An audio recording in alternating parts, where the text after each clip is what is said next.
Good evening students. देखो हम लोग सेल चैप्टर को ही कंटिन्यू करेंगे और इसमें लेकिन आज का हमारा टॉपिक होगा nucleus. In the previous class the topic is, we all know that in the previous class we deal about the topic called mitochondria, and today we will deal about a special topic that is nucleus, and we all know that nucleus is known as the brain of the cell, or even we called it the master of the cell। ठीक है, तो आज हम लोग सबसे पहले nucleus के बारे में स्टडी करेंगे। ओके, ठीक है। देखो, तो सबसे पहले न्यूक्लियस क्या है? Nucleus is a specialized and principal cell organelles. Nucleus is a specialized and the principal nucleus is a specialized and the principal cell organelles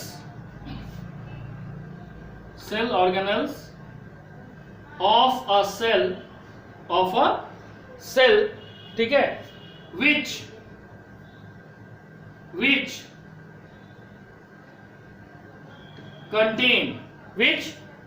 contain what? Which contain genetic information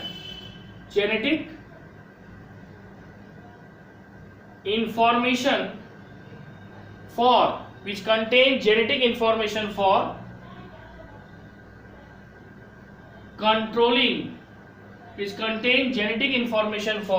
controlling all the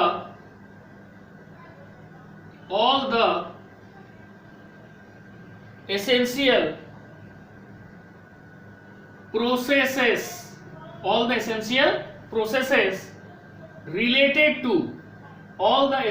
processes related to metabolism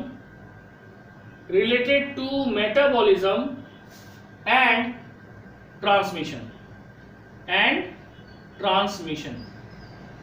ठीक है।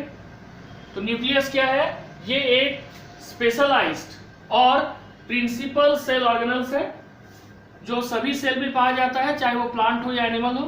Plus it contain genetic information for controlling all the essential processes related to what? Related to metabolism and transmission. Transmission means transfer of genetic character from one generation to another। ठीक है। Next, the nucleus is also known as what? Carrion। Nucleus का दूसरा नाम क्या है? Carrion.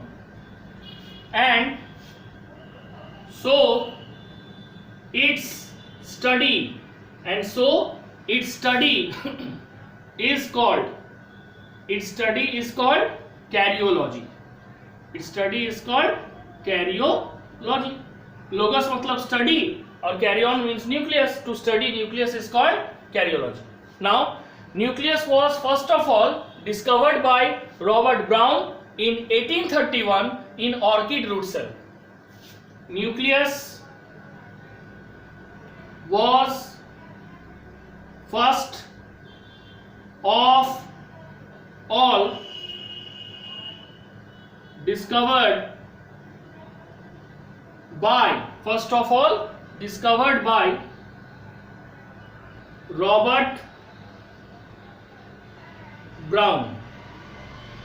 all discovered by Robert Brown in 1831 in orchid root cell।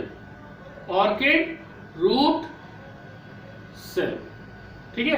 तो nucleus सबसे पहले कौन डिस्कवर किया था? रॉबर्ट ब्राउन ने डिस्कवर किया था। कब किया था? 1831 में। किसमें किया था? Orchid root cell. Okay, so Robert Brown is the discoverer of nucleus in orchid root cell. Okay, now next, nucleus is also regarded as or known as the largest cell organelle and is also known as the brain of the cell. Nucleus is known as the largest cell organelle. Nucleus is known as the largest cell organelle. Also, it is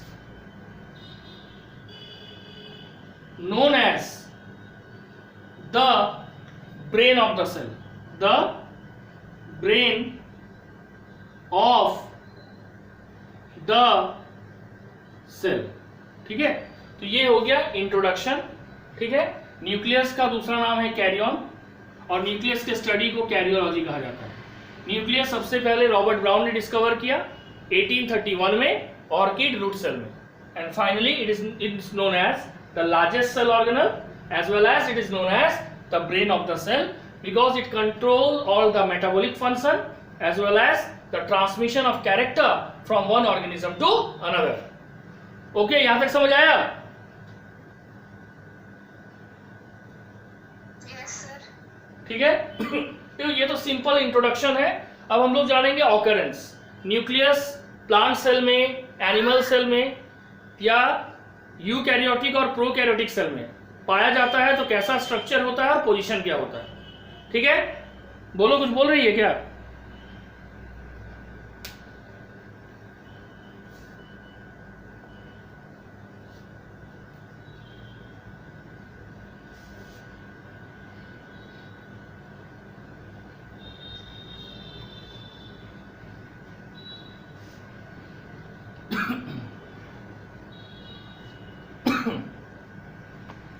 occurrence.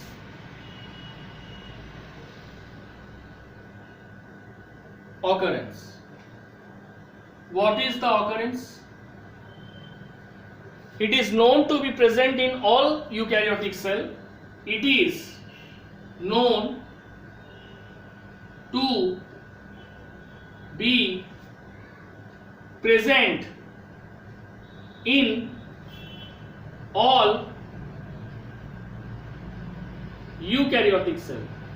It is known to be present in all eukaryotic cell except what? Except RBC, red blood cell of mammals. ऐसे मत लिखो, direct लिखो mature RBC. Mature RBC of mammals and sheep tube of phloem. sheep tube of phloem. ये दोनों exception है जिसमें nucleus नहीं पाया जाता है. Next, prokaryotic cell. जो प्रोकैरियोटिक सेल है, it lack a well organized nucleus and instead they have a nucleoid. Prokaryotic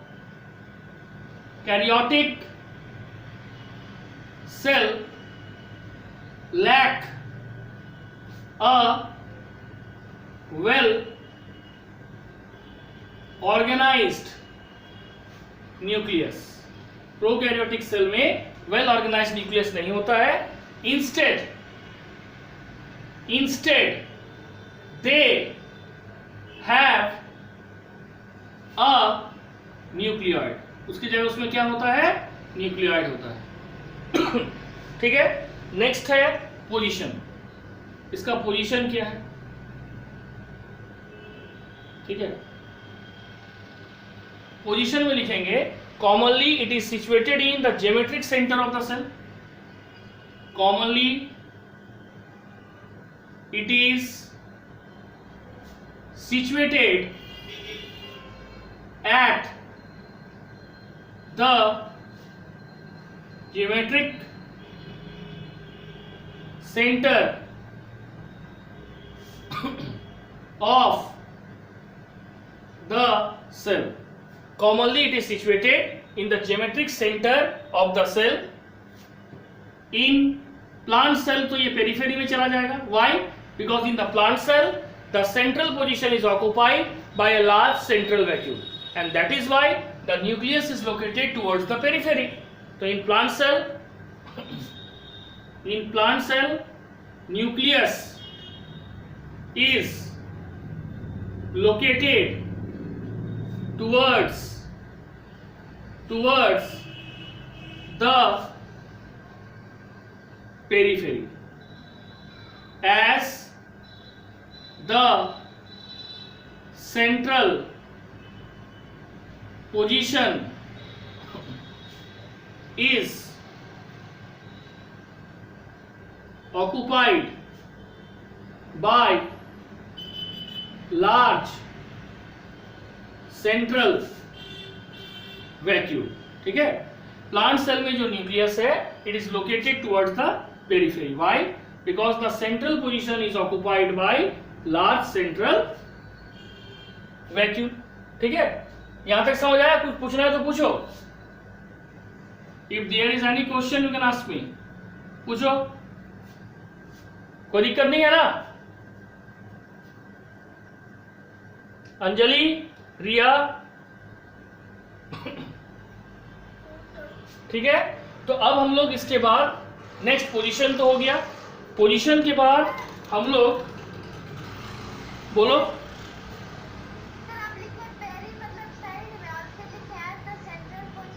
central position basically किसमें होता है? जो भी तुम्हारा है, जैसे animal cell it is central in position. ठीक है, बट प्लांट सेल में ये सेंट्रल पोजीशन नहीं होता है क्योंकि the central position is occupied by large central vacuole. ठीक है, उसके सिवा लिखेंगे. ठीक है, nucleus is peripheral. Nucleus is peripheral in fat storing cell. हम एनिमल बॉडी में फैट स्टोरिंग सेल क्या है? फैट स्टोरिंग सेल जिसका नाम है adipocytes. Adipocytes and basal, base में रहता है. एंड बेसल किसमें? In glandular cells. And basal in glandular cells.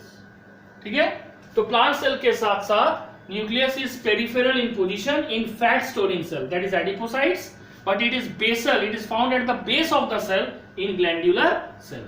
ठीक है, so this is the position of the nucleus. Now we have to know the shape of the cell. Basically the nucleus is rounded in outline, but they appear oval or elliptical in case of plant cell, where the central vacuole push the nucleus towards the periphery.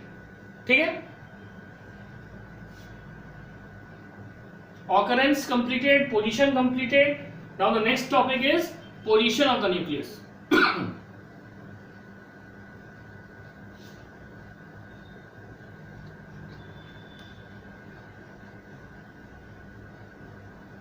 Okay, next is shape.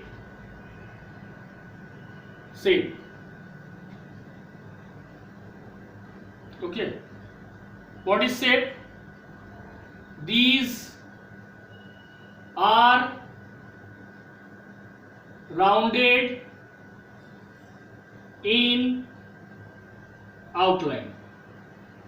Nucleus are basically rounded in outline.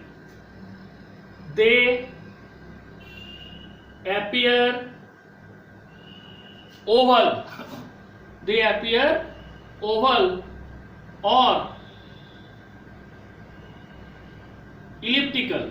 They appear oval or elliptical in plant cells. They appear oval or elliptical in plant cells having large central vacuole. Having large central vacuole. ठीक है, they are rounded in outline, they appear oval or elliptical in plant cell having large central vacuole. Now disc shaped nucleus. disc shaped nucleus. Disc shaped nucleus occur. Disc shaped nucleus occur in the cells of squamous epithelium. Disc shaped nucleus occur in the cell of squamous epithelium. ठीक है, squamous epithelium में क्या है? Squamous epithelial cell में disc shaped nucleus है. उसी तरह से जो न्यूक्लियस है ये लोब्ड है. किसमें लोब्ड है? Lobed in white blood cell, है ना. 2 lobed in eosinophil, 3 lobed in basophil and multi lobed nucleus in neutrophil cells. तो ये हो गया lobed in white blood cells. ठीक है. एंड इमैच्योर, जब रेड ब्लड सेल मैमल्स में जो रेड ब्लड सेल्स मैच्योर हो जाता है, it becomes enucleated, that is absence of nucleus. ठीक है. Irregular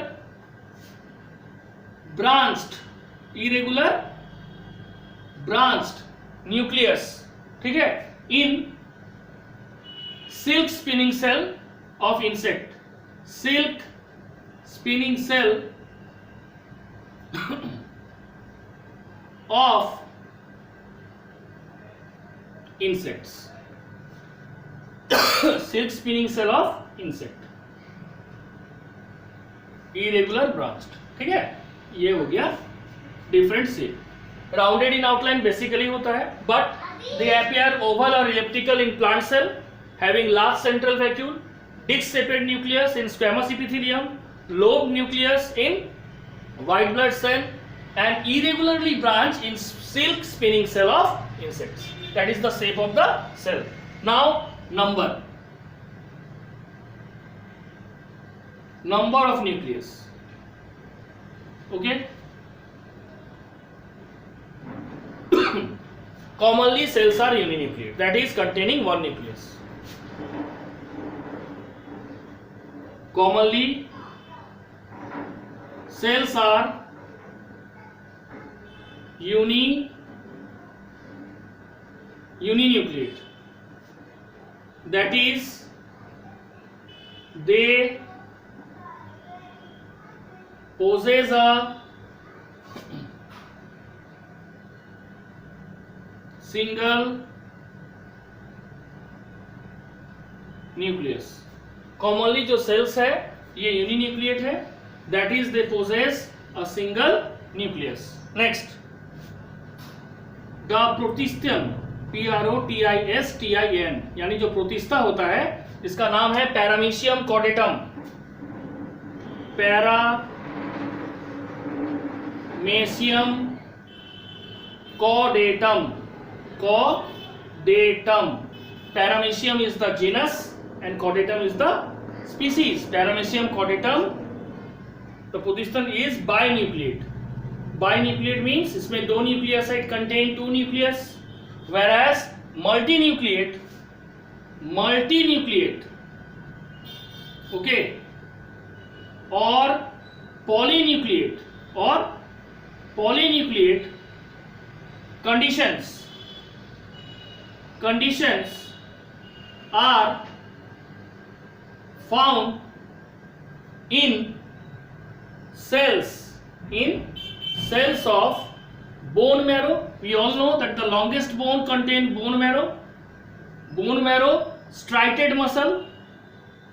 Okay, striated muscle, that is called voluntary muscles of our body. Several fungi and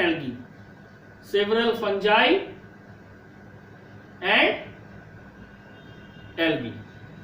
Multinucleate and polynucleate conditions are found in cells of bone marrow, striated muscles and several fungi and algae. Now multinucleate cells are called syncytial cells. Okay.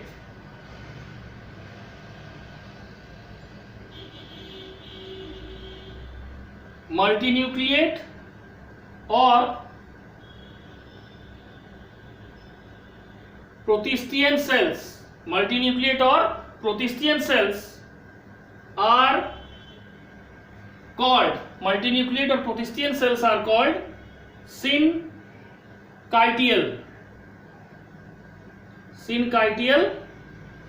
cells. Okay, whereas, ठीक है, in plants and animal, लेकिन यही multinucleate condition जब plant and fungi में होता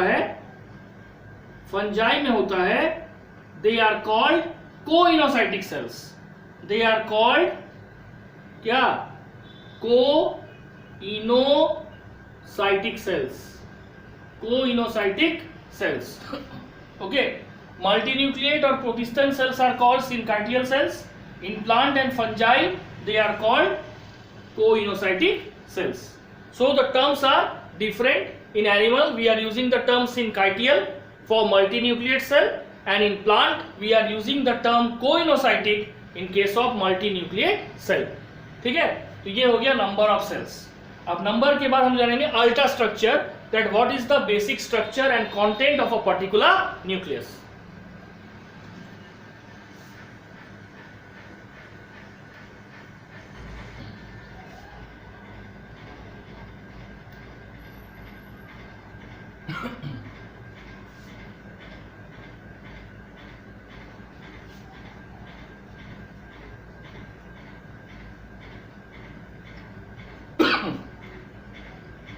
देखो,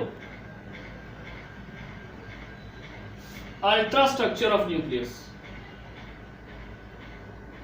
ultra structure of nucleus.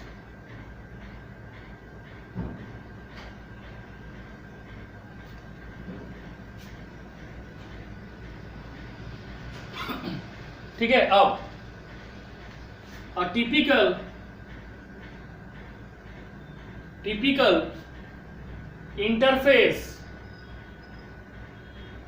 a typical interface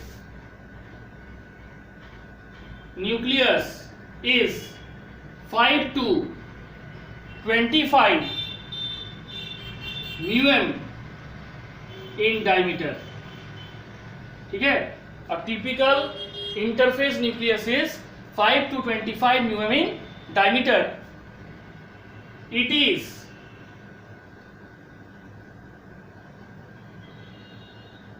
differentiated into following parts. और इस अल्ट्रा स्ट्रक्चर ऑफ न्यूक्लियस को या न्यूक्लियस को फॉलोइंग पार्ट्स में डिफरेंशिएट किया गया है. क्या क्या है? सबसे फर्स्ट पार्ट है nuclear envelope. Second part is nucleoplasm. Third part is nucleolus. Fourth part is chromatin. Okay, so these are the four basic parts which are found in the nucleus. ठीक है, सबसे पहले हम लोग न्यूक्लियर इन्वेलप में आते हैं. न्यूक्लियर इन्वेलप या कुछ बुक में लिखा गया है nuclear membrane. The meaning remains the same. Okay, nuclear envelope और न्यूक्लियर मेम्ब्रेन. सबसे पहले nucleus is a double membrane bound envelope. Nucleus is a double membrane bound envelope that contain nucleoplasm, and the nucleoplasm contain nucleolus and chromatin. ठीक है, तो लिखेंगे it is a double membrane bound envelope, double membrane bound envelope that surrounds the nucleus, जो nucleus को घेर के रखता है और उसको साइटोप्लाज्म से सेपरेट करता है. that surrounds the nucleus and separate it from the cytoplasm, और उसको साइटोप्लाज्म से अलग करता है। Next, each membrane. ईच का मतलब ब्रैकेट में लिख लो outer and inner. Each membrane is 60 to 90 angstrom thick. हर एक मेम्ब्रेन का थिकनेस, चाहे वो आउटर मेम्ब्रेन हो या इनर मेम्ब्रेन हो, 60 to 90 एंगस्ट्रॉम थिक है। नेक्स्ट, द इनर मेम्ब्रेन, जो इनर मेम्ब्रेन है, the inner membrane is smooth while the outer membrane may be smooth, while the outer membrane is smooth, while the outer membrane is smooth, or its cytoplasmic surface, मतलब membrane का side जो cytoplasm की तरह है, cytoplasm की तरफ है, while its cytoplasmic surface may contain ribosome. Cytoplasmic surface may contain ribosome like endoplasmic reticulum. बोला गया हर एक मेम्ब्रेन का थिकनेस 60 to 90 एंगस्ट्रॉम है, ठीक है, और जो इनर मेम्ब्रेन है वो स्मूथ है, जबकि जो आउटर मेम्ब्रेन है इट इज आइदर स्मूथ और इट्स साइटोप्लाज्मिक सरफेस में contain ribosome like endoplasmic reticulum. Now दोनों मेम्ब्रेन के बीच जो पेरीन्यूक्लियर स्पेस है it is 100 to 500 angstrom thick और wide. The perinuclear space between outer and inner membrane is 100 to 500 angstrom wide. ठीक है, आउटर और इनर मेम्ब्रेन के बीच जो स्पेस है that is called perinuclear space and that has a width of 100 to 500 angstrom. Okay. The outer membrane जो होता है it is often connected with endoplasmic reticulum. The outer membrane is often connected with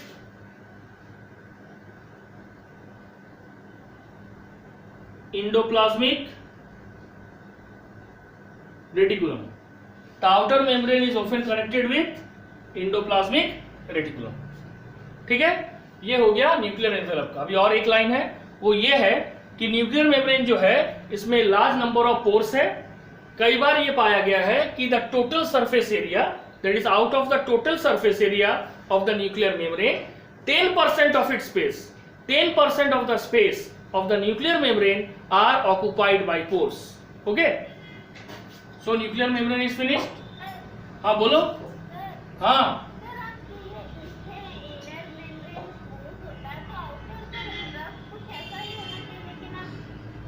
outer membrane भी smooth होगा, rough उस case में होगा अगर outer membrane के साथ राइबोसोम अटैच है। समझ गई? ठीक है, यहां पे स्मूथ और रफ कौन बना रहा है? राइबोसोम। नॉर्मली सभी मेम्ब्रेन स्मूथ होते हैं but if they contain ribosome they become rough. जैसे हम लोग पढ़े थे ना पिछले क्लास में, रफ एंडोप्लाज्मिक रेटिकुलम। वही है, वही हम बोलना चाह रहे हैं। नॉर्मली क्या होता है कि जो आउटर मेम्ब्रेन है उसका जो आउटर फेस जो है it is towards the cytoplasm and so it may contain ribosome and if it contain ribosome the outer membrane then it become rough. ठीक है, next is nucleoplasm. Nucleoplasm, the living mass which is found inside the nucleus is called nucleoplasm. ये normally हम लोग 8-9 में पढ़ चुके हैं। Now what is nucleoplasm detail? It is a clear non-staining. It is a clear non-staining fluid material. It is a clear non-staining fluid material present in the nucleus. It is a clear non-staining fluid material present in the nucleus which contains a raw material. Which contains a raw material. Raw material means nucleotides, enzymes. What are the enzymes? DNA and RNA polymerase. DNA polymerase for DNA replication and RNA polymerase for RNA synthesis. Okay, उसके साथ साथ क्या होगा? And metal ions for the जो अभी just बताएं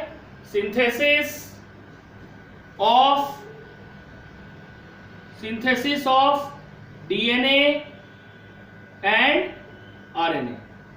Okay, so it is a clear non-staining fluid material, that is nucleoplasm, which is present inside the nucleus, which contain a raw material, that is nucleotide, and enzymes and metal ions for the synthesis of DNA and RNA. Now the nuclear matrix, it composed of nucleolus and chromatin. It composed of nucleolus and chromatin. Okay, what is chromatin? It is a spherical structure. It is a spherical structure present in the nucleus, present in the nucleoplasm. Actually क्योंकि हम nucleoplasm पढ़ रहे हैं ना, present in the nucleoplasm. Nucleus भी लिखते तो गलती नहीं होता. तो ये हो गया न्यूक्लियोप्लाज्म का ओवरऑल डिस्क्रिप्शन कि ये क्लियर, ठीक है, नॉन स्टेनिंग फ्लूइड मटेरियल है जो कि न्यूक्लियस के अंदर पाया जाता है, जो कंटेन करता है raw material, enzyme and metal ions for the synthesis of DNA and RNA. ठीक है, अब देखो next.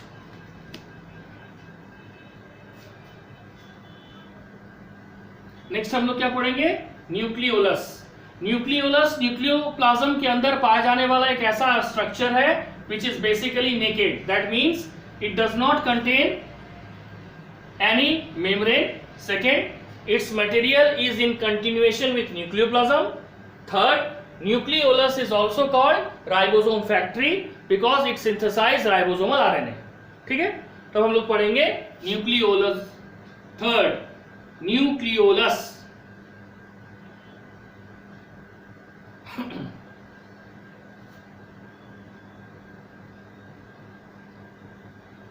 It is naked,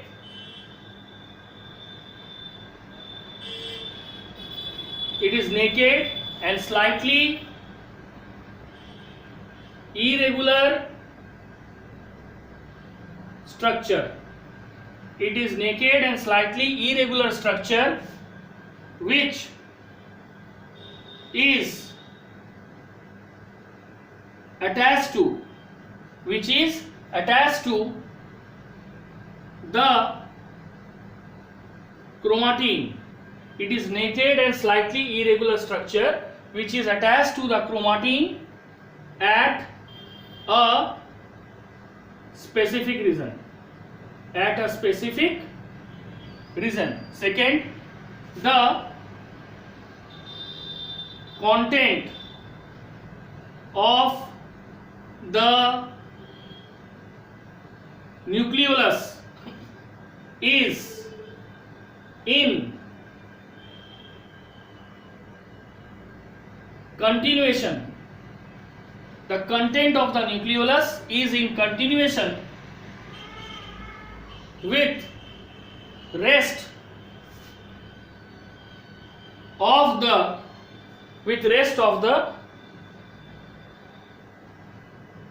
with rest of the, okay, the content of the nucleolus is in continuation with rest of the what, with rest of the nucleoplasm, with rest of the nucleoplasm, as it is not membrane bound structure, क्योंकि ये membrane bound structure ने अभी just बताया कि ये एक naked structure है। Next, it is a site of, nucleolus किसका साइट है? It is a site for active ribosomal RNA synthesis, ribosomal RNA synthesis. Next, larger and more numerous nucleoli, larger and more numerous nucleoli are present in, ठीक है, present in cells actively carrying out protein synthesis, ठीक है, okay. देखो फिर से एक बार समझाते हैं। बेसिकली जो न्यूक्लियस हम जस्ट बोले थे कि ये एक नेकेड और इरेगुलर स्ट्रक्चर है, स्लाइटली इरेगुलर स्ट्रक्चर है, which is attached to the chromatin at a specific region. Next, the content of the nucleolus is always in continuation with rest of the nucleoplasm, and it is not membrane bound structure. Third, nucleolus is a site for ribosomal RNA synthesis, ठीक है। Larger and more numerous nucleoli are present in cells actively carrying out protein synthesis. Okay, अब हम लोग पढ़ेंगे chromatin के बारे में, because chromatin is named so because it contained or it stained with a certain basic dye, and this chromatin is regarded as a carrier of genetic material that is called DNA, ठीक है। यहां तक कोई दिक्कत है nucleolus में? हाँ बोलो, ठीक है। अब हम लोग पढ़ेंगे क्रोमाटीन। क्रोमाटीन तो हम लोग पहले भी पढ़ चुके हैं सेल डिवीजन में। It is a thread like structure, okay.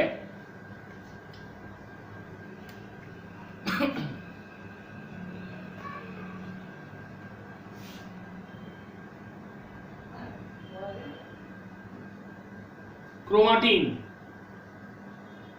ठीक है। What is chromatin? It is named so because it has the ability to get stained. It has the ability to get stained with certain basic dyes, क्योंकि इसके अंदर ability है कि आसानी से stand होता है, रंग किया जा सकता है with certain basic dyes. Now it is, यानी chromatin, it is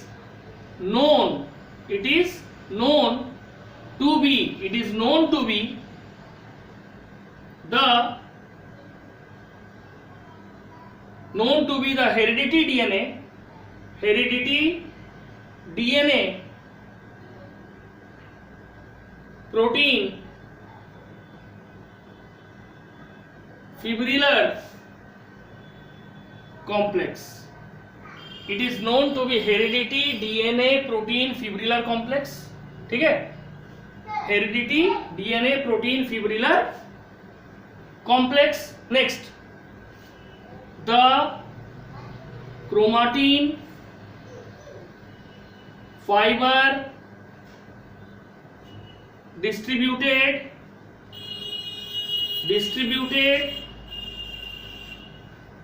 throughout the nucleoplasm, throughout the nucleoplasm. Okay,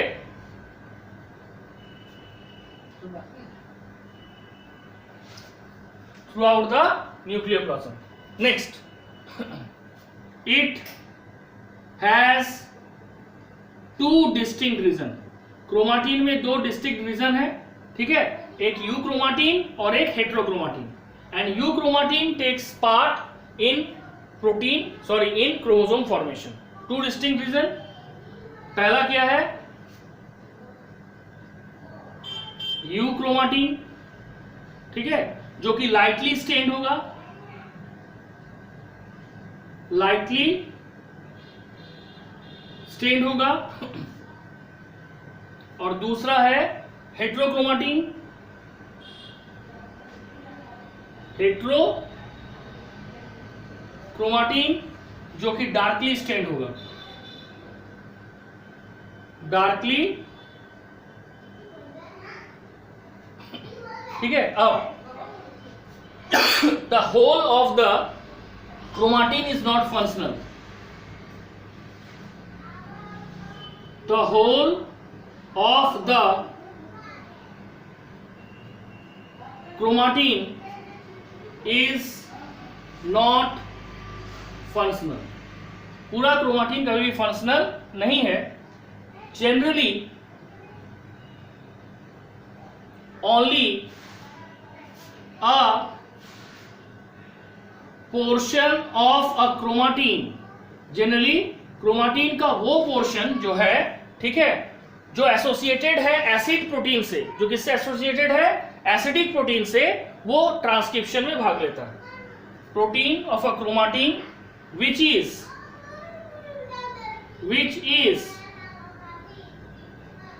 associated with acidic protein,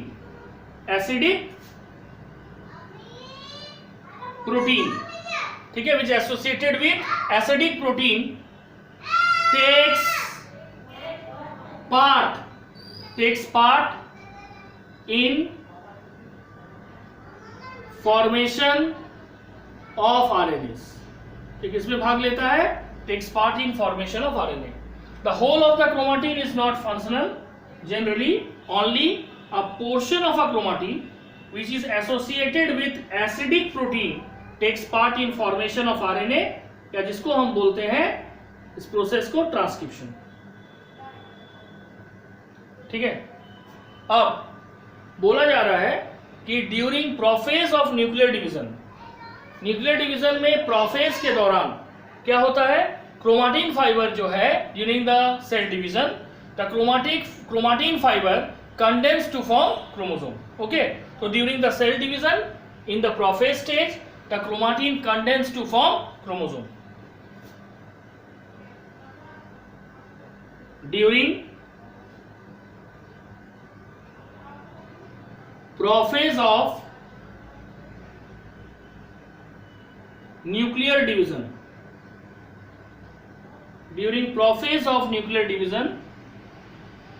the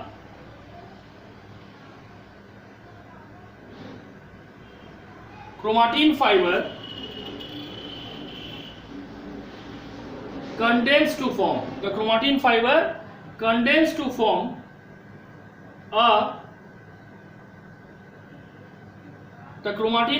condense to form a definite number of thread like structure called chromosome, ठीक है। Prophase of nuclear division, the chromatin fibre condense to form a definite number of thread like structure called chromosome, ठीक है। अब हम लोग जानेंगे chromosome के बारे में। क्रोमोसोम क्या है, जैसे chromosome, chroma means colour, soma means body. 1888 में वॉल्डियर ने ये टर्म दिया था, ठीक है। क्रोमोसोम में बेसिकली दो आर्म होता है, that is called chromatid thread, and they are interconnected by a special structure that is called centromere, and centromere is surrounded by a disc like structure that is called kinetochore. ठीक है,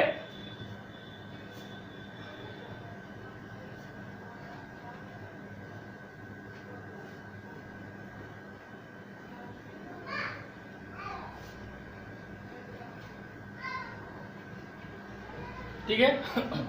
तो next क्या है,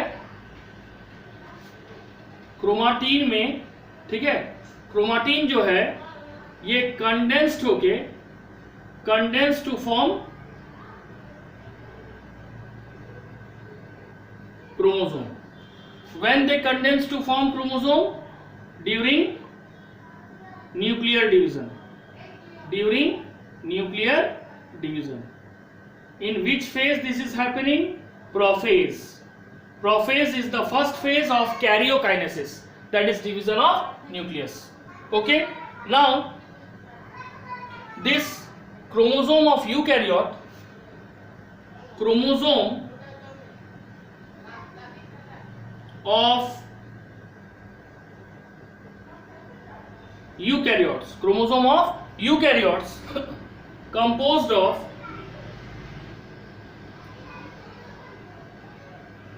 mainly DNA and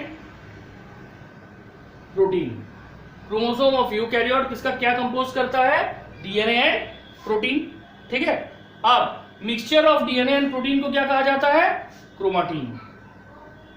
chromatin. अब next जो protein है ये divided होता है 2 क्लास में. ये जो तुम्हारा प्रोटीन है, ये जो प्रोटीन है ये 2 क्लास में डिवाइडेड है. ठीक है. प्रोटीन, क्रोमाटीन में जो तुम्हारा प्रोटीन है, proteins are divided into 2 classes. 2 classes, that is histone and non-histone. That is histone and non-histone.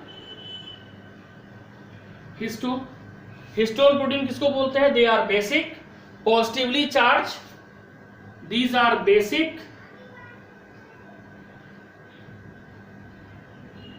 positively charged at neutral pH. At neutral pH. Non-histone में क्या होगा? एसिडिक, नेगेटिवली चार्ज,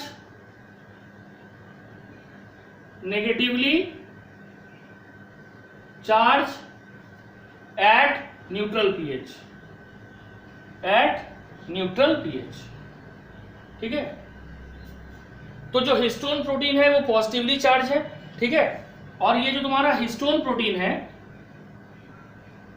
इसमें 2 positively charge amino acid पाया जाता है. ये positively charge amino acid का क्या नाम है? पॉजिटिवली चार्ज एमिनो एसिड जो है इसका नाम है पॉजिटिवली चार्ज जो एमिनो एसिड है इसका नाम क्या है? Lysine and arginine. Lysine and arginine. ठीक है. और लाइसिन और आर्जिनिन के कारण हिस्टोन क्या है? पॉजिटिवली चार्ज है. ठीक है. अब इसमें क्या होता है? हिस्टोन जो है इसमें H2A, H2B, H3 और H4 ये आपस में एक कोर बनाता है इस तरह से. ठीक है.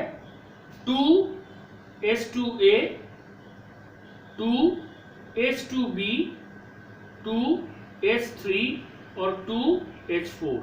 ये सभी का चार्ज क्या है? पॉजिटिव चार्ज है. क्यों पॉजिटिव चार्ज है? क्योंकि इसमें एमिनो एसिड है लाइसिन टू आर्जिनिन दोनों है जो कि 20 to 30% है.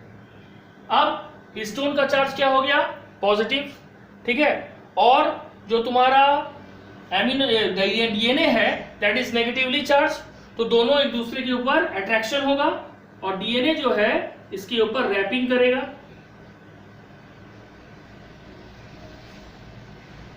ठीक है। एंड दिस जो इसका और एक टाइप है H1 हिस्टोन प्रोटीन, ये इसके माउथ को क्लोज कर देगा। और इस तरह से इस प्रोसेस को करते हैं, इस मॉडल को बोलते हैं न्यूक्लियोसोम मॉडल। क्या बोलते हैं? न्यूक्लियोसोम मॉडल, ठीक है। ये न्यूक्लियोसोम मॉडल का फॉर्मेशन हुआ, ठीक है। अब बोला जा रहा है कि ये जो हिस्टोन प्रोटीन है, इसी के बदौलत due to this histone octamer and having a positive charge, they attract the negatively charged DNA, and the DNA wrapped around the histone protein core, that is histone octamer, and it is called nucleosome model. And that is why in human DNA, which is approx 2.2 meter, is confined into such a small cellular space, and that is only due to this histone protein. ठीक है। अब इसके बाद next है, क्या बोल रही है?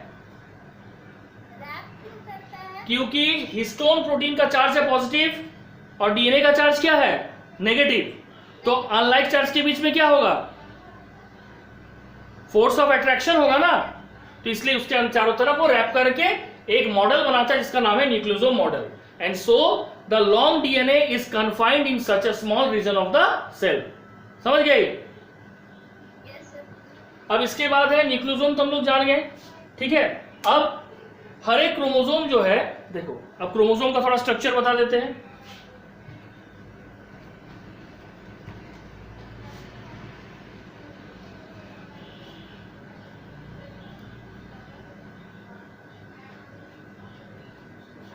ठीक है, क्रोमाटिन क्या होगा? ये क्रोमोसोम में कन्वर्ट होगा, और तुम्हारा जो क्रोमोसोम है ये क्या होगा? ठीक है, chromosome composed of a primary constriction। Chromosome क्या कंपोज करेगा? प्राइमरी कंस्ट्रिक्शन, या जिसको हम बोलते हैं सेंट्रोमियर। उसके बाद on the side of which, centromere के साइड में क्या है? एक डिस्क शेप स्ट्रक्चर है, और डिस्क शेप स्ट्रक्चर को क्या कहा गया? काइनेटोकोर। क्या कहा गया? Kinetochore.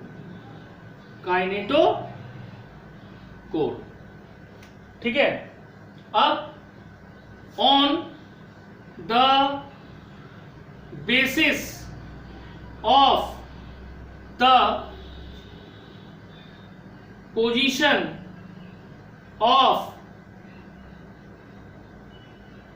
centromere, types of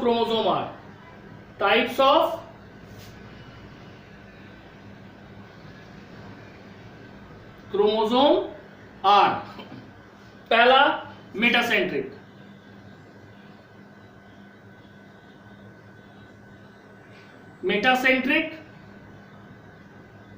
chromosome.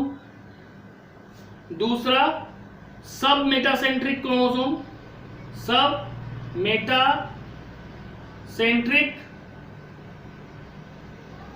Chromosome. तीसरा एक्रोसेंट्रिक क्रोमोसोम, और फोर्थ टेलोसेंट्रिक क्रोमोसोम। देखो, अगर ये सेंट्रोमियर है, ठीक है, और सेंट्रोमियर दोनों क्रोमोसोम के मिडिल में है, तो ये हो गया metacentric. When centromere is at the middle of the two chromatid, ठीक है, ये दोनों तुम्हारा हो गया क्रोमाटिड। क्या हो गया? क्रोमाटिड। और ये पोजीशन हो गया सेंट्रोमियर का, ठीक है। सब metacentric means when the centromere is slightly away from the middle, मतलब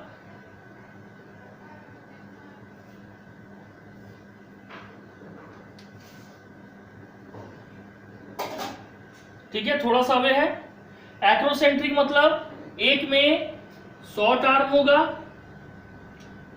ठीक है, और एक में long arm, that is acrocentric. और जब सेंट्रोमियर पूरी तरह से terminal end of the chromosome में है, जो कि ह्यूमन में नहीं पाया जाता है, it is at the terminal end of the chromosome, then it is called telocentric chromosome. तो ये 4 तरह का क्रोमोसोम होता है on the basis of position of centromere, ठीक है। तो ये हो गया टेलोसेंट्रिक। यहां तक समझ आ गया?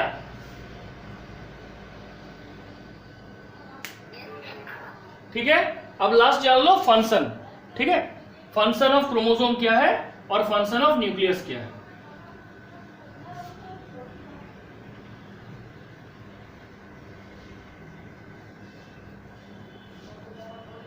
Function of chromosome, functions of chromosome. Function of chromosome क्या है? इट कंट्रोल सेलुलर डिफरेंशिएशन, ठीक है। Second, it contain all heredity information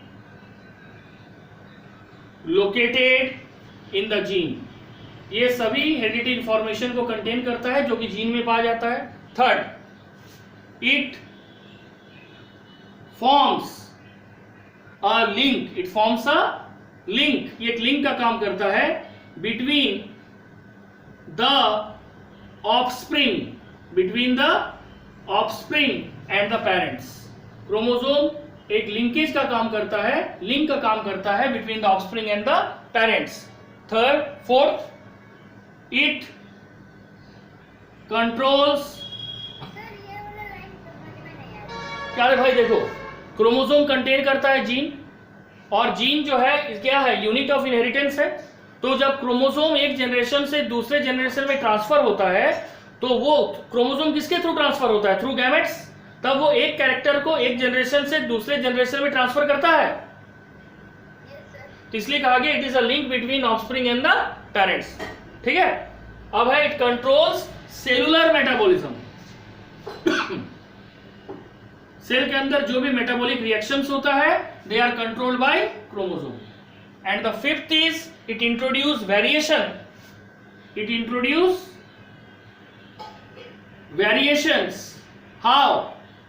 Variations by the process of crossing over, by the process of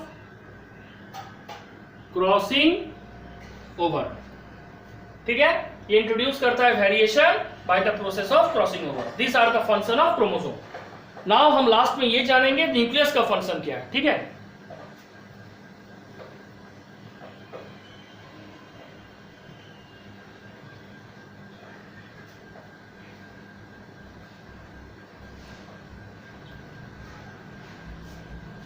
function of nucleus, function of nucleus, ठीक है।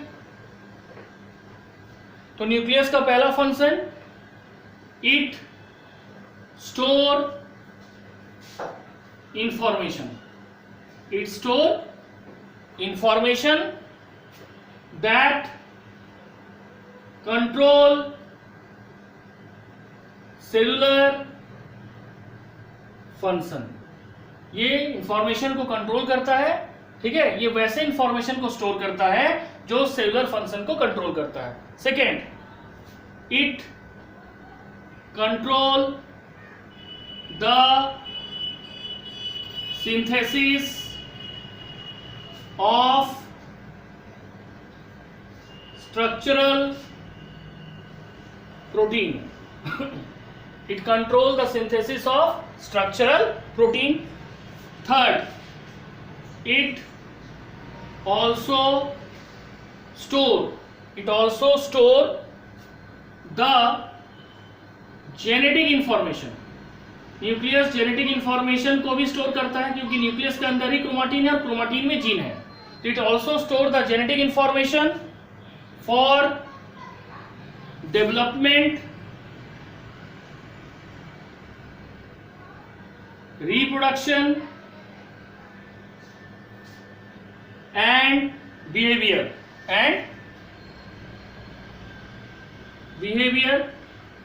and the fourth is it also induces genetic variation. It also induces genetic variation. So these are all the important function of the nucleus. पहला, it store information which control the cellular metabolism. Second, it control the synthesis of structural protein. Third, it store the genetic information for development, reproduction and behavior of the organism. And fourth, it also induce genetic variation. So these all are the function of nucleus, which is called the brain of the cell. यहाँ तक समझ आ गया? ठीक है, तो that's all for today. इतना ही है, ठीक है. इसको एक बार और रिवाइज कर लेना. नेक्स्ट डे हम लोग पढ़ेंगे प्लास्टिड के बारे में. That is the kitchen of the cell, that is chloroplast. That's all for today. Thank you.